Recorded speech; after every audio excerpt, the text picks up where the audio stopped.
बड़ी खबर के लिए सीधे चलते हैं न्यूज रूम।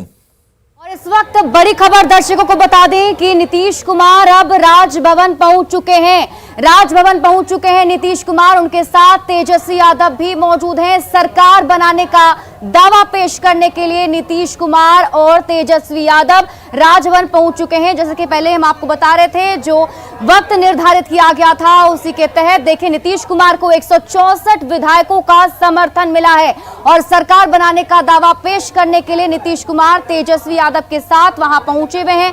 खबर यह भी है कि ललन सिंह भी नीतीश कुमार के साथ ही हैं। तो इस वक्त की सबसे बड़ी खबर आपको बता रहे हैं और चलिए एक बार फिर से रुक कर लेते हैं स्टूडियो का अलीम का। बिल्कुल, तो नीतीश कुमार नेता चुने जाने के बाद से अब राजभवन पहुंच चुके हैं, यानी कि नई सरकार बनाने की कवायद शुरू हो चुकी है। अब देखने वाली बात यह होगी कि शपथ ग्रहण कब रखा जाता है और मुख्यमंत्री के तौर पर एक बार फिर से नीतीश कुमार कब शपथ लेते हैं। हमारे साथ आनंद लगातार जुड़े हुए हैं। आनंद, अब से थोड़ी देर पहले आप जिक्र कर रहे थे तेजस्वी यादव का, जिनका डेजिग्नेशन अब खत्म हो चुका है नेता प्रतिपक्ष का, तो क्या यह माना जाए कि अब जल्द ही नया डेजिग्नेशन जो है उनसे जुड़ जाएगा उनके नाम के साथ? बिल्कुल, देखिए अब तक नेता प्रतिपक्ष से लेकिन बिहार के उप मुख्यमंत्री बन सकते हैं, इसमें कोई संशय की स्थिति नहीं रह गई है, क्योंकि नीतीश कुमार बिहार के मुख्यमंत्री की कुर्सी संभाल रहे हैं और उप मुख्यमंत्री की कुर्सी तेजस्वी यादव संभालेंगे। बेहद युवा चेहरा है और आरजेडी के पूरा भविष्य उनके ऊपर निर्भर करता है और महागठबंधन के पूरा भविष्य, चूंकि आने वाले समय में तेजस्वी यादव जिस मूड में चल रहे थे और पिछले 2020 का विधानसभा चुनाव याद है अलीम, जब कुछ सीटों से तेजस्वी यादव मुख्यमंत्री बनते बनते रह गए थे, उस वक्त भी उन्होंने कहा था कि मेरे साथ धोखा हुआ है, अगर नहीं होता तो हम महागठबंधन की सरकार बन चुकी रहती। लेकिन कोई बात नहीं, अब 2 साल के बाद ही एक बार फिर से 2020 के बाद 2022 में एक बार फिर से महागठबंधन की सरकार बिहार में बन गई है और तेजस्वी यादव अगर अब बिहार के उप मुख्यमंत्री की कुर्सी के शपथ लेते दिखे तो इसमें कोई आश्चर्य की बात नहीं है, क्योंकि ये तय हो गया कि महागठबंधन के नेता के तौर पे नीतीश कुमार रहेंगे। उसके बाद जो दूसरी कुर्सी होती है उप मुख्यमंत्री की, वो सीधे सीधे तेजस्वी यादव के पास जाएगी। तो बिहार की सियासत के लिए आज बेहद बड़ा दिन है, चूंकि आज 9 अगस्त है, संपूर्ण क्रांति दिवस। आज सुबह सुबह में जैसे हमने उपेंद्र कुशवाहा से बातचीत किया और उपेंद्र कुशवाहा ने कहा कि आज संपूर्ण क्रांति दिवस है, आज कुछ बड़ा होने वाला है। उसी वक्त से सारा मिल गया था कि बिहार के सियासत में आज परिवर्तन तय है और धीरे धीरे जैसे जैसे समय गुजरता चला गया, जेडीयू की बैठक आगे बढ़ती गई और तमाम विधायकों ने, सांसदों ने एक सुर से कहा कि बीजेपी हमें कमजोर करने की साजिश रच रही थी, अब बीजेपी के साथ रहने की कोई जरूरत नहीं है। और उसके बाद नीतीश कुमार ने भी बताया कि कैसे 2020 के बाद लगातार हमें कमजोर करने की कोशिश की जा रही थी, कैसे हमारे साथ षड्यंत्र रचा जा रहा था। बजाबते तमाम विधायकों को बताया गया कि घटनाएं क्या कैसे हुई, क्या कुछ हुई, 2020 के बाद कैसे कमजोर करने की साजिश रची गई और आखिरकार नीतीश कुमार ने तय कर लिया। पर मैं एक बार फिर से अपने दर्शकों को बता दूं अलीम कि 25 विधायकों ने जब बोला और सब लोगों ने बताया कि कैसे उनके साथ षड्यंत्र रचा जा रहा है, कैसे बीजेपी के जो कोटा के जो मंत्री हैं या फिर बीजेपी के नेता हैं उनको कमजोर करने की साजिश रचे थे।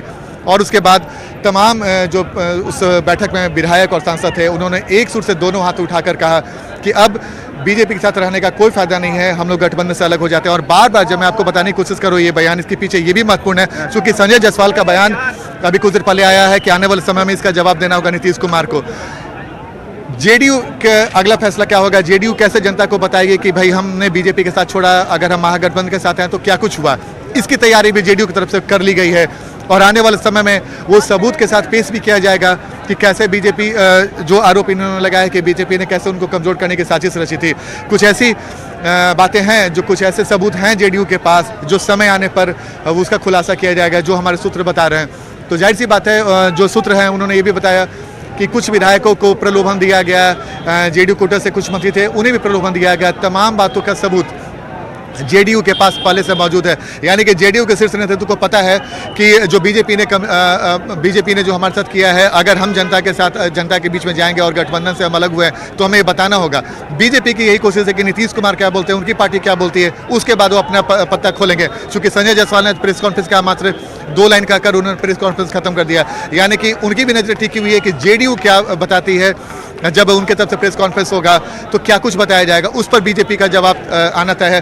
तो इस वक्त बिहार के सियासत के लिए बेहद महत्वपूर्ण और अब नजर इस बात के लिए टिकी रहेगी, जब राजभवन जब पहुंचेंगे नीतीश कुमार, माफ कीजिएगा, पहुंचे हुए हैं और समर्थन पत्र तो फिर राज्यपाल कब उन्हें मुख्यमंत्री के लिए शपथ के लिए फिर से दोबारा कॉल करते हैं, कब सरकार बनाने के लिए आमंत्रित करते हैं, तो ये तमाम बातों पर निगाह टिके रहेंगे। लेकिन फिलहाल हलचल बहुत तेज है। एक बिल्कुल हलचल काफी तेज है, लेकिन आनंद ये माना जाए कि सरकार बन भी जाएगी, उसके बाद भी बिहार की राजनीति गरमाई रहेगी, क्योंकि उसके बाद दोनों ही पार्टियां जनता को बताने की कोशिश करेंगी कि गलती किसकी थी और किसकी वजह से गठबंधन टूटा।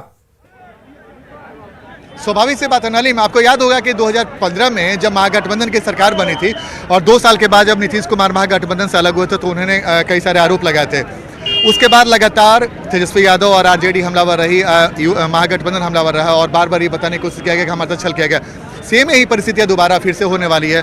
2020 में एनडीए के साथ नीतीश कुमार ने चुनाव लड़ा और उनकी सरकार बनी। अब जब नीतीश कुमार अलग हुए हैं तो भाजपा के तरफ से उन्हें जवाब देना होगा। भाजपा की तरफ से भी ये सवाल लगातार उठाया जाएगा, क्योंकि जो काम अब तक आरजेडी और कांग्रेस करती आई थी अब वो काम बीजेपी करेगी। तो जाहिर सी बात है दिलचस्प होगा। आने वाले 2 साल के बाद लोकसभा का चुनाव होने वाला है। ये चुनाव बेहद दिलचस्प है। संजय जी, बेहद दिलचस्प है। हम लगातार हम दिखाने की कोशिश कर रहे हैं, चूंकि हमारे सहयोगी संजय हैं जो लगातार हर घटना पे देख रहे हैं। संजय, आज 2015 का भी 2017 का भी हम लोगों ने मंजर देखा था जब राजभवन के सामने ऐसे ही हलचल थी। आज भी 2020 के बाद जब एनडीए की सरकार बनी 2022 के समय आज भी वैसे ही हलचल। क्या कुछ देखते हैं? बिल्कुल आनंद, कमोबेश तस्वीर वही, यानी इतिहास अपने को फिर से दोहरा रहा है। मुख्यमंत्री नीतीश कुमार ही हैं। जब उस वक्त वो पहुंचे थे राजभवन, एक बार फिर से नीतीश कुमार पहुंचे, इस्तीफा दिया उन्होंने और अब से थोड़ी देर के बाद वो पहुंचने वाले हैं अपने सहयोगियों के साथ, जिसमें तेजस्वी यादव होंगे, मदन मोहन झा पहुंच चुके हैं। अब हम ये तस्वीर आपसे ये जानना चाह रहे हैं कि आज से जो 2017 का हम लोगों ने मंजर देखा, जो 4 बजे शाम से हम लोग दूसरे दिन सुबह तक रहे थे, क्या तस्वीर वैसे ही को दिखने वाली कि कुछ नया होने वाला है? बिल्कुल, मुझे जहाँ तक याद आया इतिहास अपने को फिर से दोहराता हुआ। 2017 की जो तस्वीर हम लोगों ने देखी थी, आज फिर से वही तस्वीर हम लोग देख रहे हैं। आनंद, बिल्कुल।